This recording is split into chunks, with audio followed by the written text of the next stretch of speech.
Hello students, BA part first paper first भारतीय दर्शन। आज हम बात करेंगे सांख्य दर्शन के विकासवाद या जगत की सृष्टि या विकास। सांख्य दर्शन, जैसा कि हमने आपको पहले भी बताया, द्वैतवादी दर्शन है और वो दो तत्वों प्रकृति और पुरुष की सत्ता को स्वीकार करता है। सांख्य दर्शन के अनुसार प्रकृति और पुरुष के संयोग से ही सृष्टि होती है। जब प्रकृति पुरुष के संपर्क में या संसर्ग में आती है तभी संसार की उत्पत्ति होती है। प्रकृति और पुरुष का संयोग उस तरह का साधारण संयोग नहीं है जो दो भौतिक द्रव्यों में होता है। यह एक विलक्षण प्रकार का संबंध है।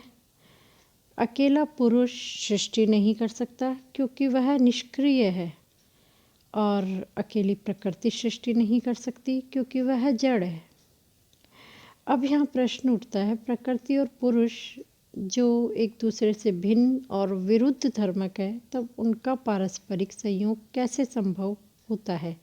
इसके उत्तर में सांख्य दर्शन कहता है कि जिस प्रकार एक अंधा और लंगड़ा दोनों आपस में मिलकर एक दूसरे की सहायता से जंगल पार कर सकते हैं, उसी प्रकार जड़ प्रकृति और निष्क्रिय पुरुष ये दोनों परस्पर मिलकर एक दूसरे की सहायता से अपना कार्य संपादित कर सकते हैं।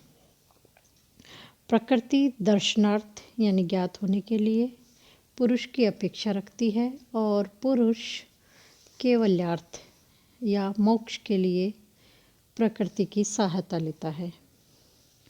सृष्टि से पूर्व प्रकृति के तीनों गुण सत्व, रज और तम साम्य अवस्था में रहते हैं।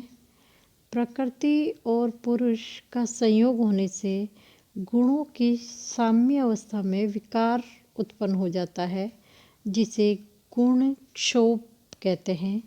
सबसे पहले रजोगुण, जो स्वभाव से क्रियात्मक है, परिवर्तनशील होता है। तब उसके कारण सत्व और तम गुणों में भी स्पंदन होने लगता है, जिसके परिणाम स्वरूप प्रकृति में एक भीषण आंदोलन उठ जाता है, जिसमें प्रत्येक गुण दूसरे गुणों पर आधिपत्य जमाना चाहते हैं। क्रमशः तीनों गुणों का पृथक्करण और संयोजन होता है और न्यूनाधिक अनुपातों में उनके संयोगों के फलस्वरूप नाना प्रकार के सांसारिक विषय उत्पन्न होते हैं।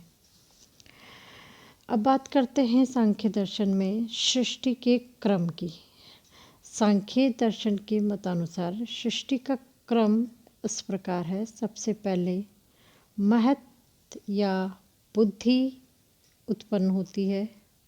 यह प्रकृति का प्रथम विकार है। बुद्धि के विशेष कार्य हैं निश्चय और अवधारणा। बुद्धि के द्वारा ही हम किसी विषय के संबंध में निर्णय करते हैं। बुद्धि का स्वाभाविक धर्म है स्वतः अपने को और दूसरी वस्तुओं को प्रकाशित करना। बुद्धि यद्यपि सत्व गुण के आधिक्य से इसका उदय होता है, किंतु इसमें तम और रज भी न्यूनाधिक मात्रा में पाए जाते हैं। जब बुद्धि में सत्व गुण की अधिकता होती है तब बुद्धि के धर्म होते हैं धर्म, ज्ञान, वैराग्य और ऐश्वर्य। परंतु जब तम गुण का प्राधान्य होता है बुद्धि में, तब तामसिक बुद्धि से अधर्म, अज्ञान, आसक्ति और अशक्ति की उत्पत्ति होती है। बुद्धि के बाद दूसरा तत्व है अहंकार। बुद्धि से अहंकार उत्पन्न होता है। बुद्धि का मैं और मेरा यह अभिमान का भाव ही अहंकार है। अहंकार के कारण पुरुष मिथ्या भ्रम में पड़कर अपने को कर्ता, कामी और स्वामी समझने लगता है। अहंकार के तीन भेद हैं। तीन प्रकार का माना गया है अहंकार को। नंबर 1 सात्विक अहंकार, जिसमें सत्व गुण की प्रधानता होती है। राजस, जिसमें रज गुण की प्रधानता होती है। और तामस, जिसमें तम गुण की प्रधानता होती है। सात्विक अहंकार से एकादश या 11 इंद्रियों की उत्पत्ति होती है। 5 ज्ञानेंद्रियाँ, 5 कर्मेंद्रियाँ और 1 मन। 5 ज्ञानेंद्रियाँ हैं आँख, नाक, कान, जीभ और त्वचा, जिनसे रूप, शब्द, गंध, स्वाद और स्पर्श इन विषयों का ज्ञान होता है। 5 कर्मेंद्रियाँ हैं मुख, हाथ, पैर, मलद्वार और जननेंद्रियाँ। और मन एक आभ्यंतरिक इंद्रिय है जो कर्मेंद्रिय और ज्ञानेंद्रिय दोनों का साथ देता है।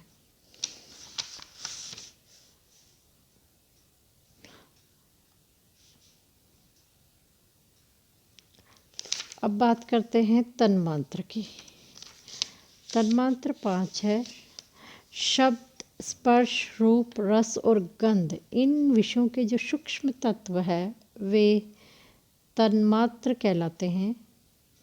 5 विषयों के 5 तन्मात्र होते हैं और ये इतने सूक्ष्म होते हैं कि प्रत्यक्ष नहीं देखे जा सकते। अनुमान के द्वारा ही हमें उनका ज्ञान होता है। हाँ, योगियों को उनका प्रत्यक्ष ज्ञान हो सकता है।